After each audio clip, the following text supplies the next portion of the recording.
Awit, ika-38 kabanata. Dalangin ng taong nagdaranas ng hirap.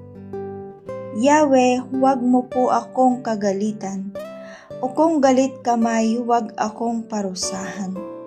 Ang labis mong galit ay aking dinamdam, sa parusang hatol ako ay nasaktan. Ako'y nilalagnat sa taglay mong galit, dahil sa sala ko ako'y nagkasakit.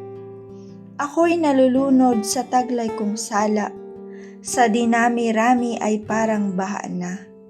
Mabigat na lubha itong aking dala, parang bakukang na itong aking sugat, dahil sa ginawi kong hindi marapat.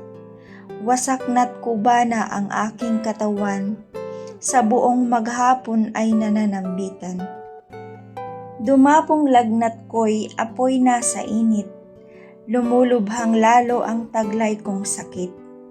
Halos madurog na at ako'y malupig, puso'y nagdurugo sa tindi ng sakit.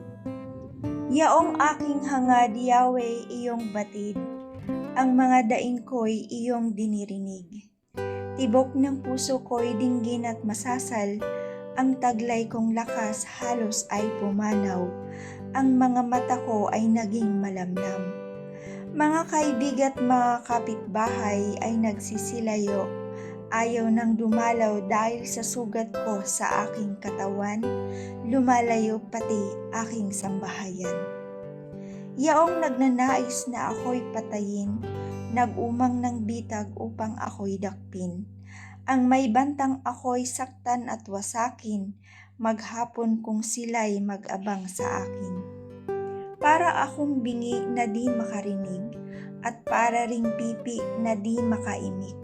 Sa pagsasanggalang ay walang masabi, pagkat ang katulad ko nga'y isang bingi.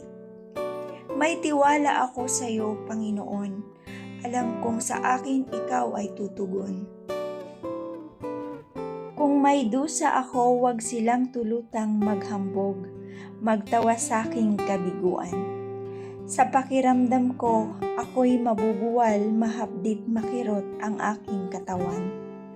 Aking ihahayag ang kasalanan ko, mga kasalanang saki gumugulo, mga kaaway ko'y malakas masigla, wala mang dahilay namumuhi sila.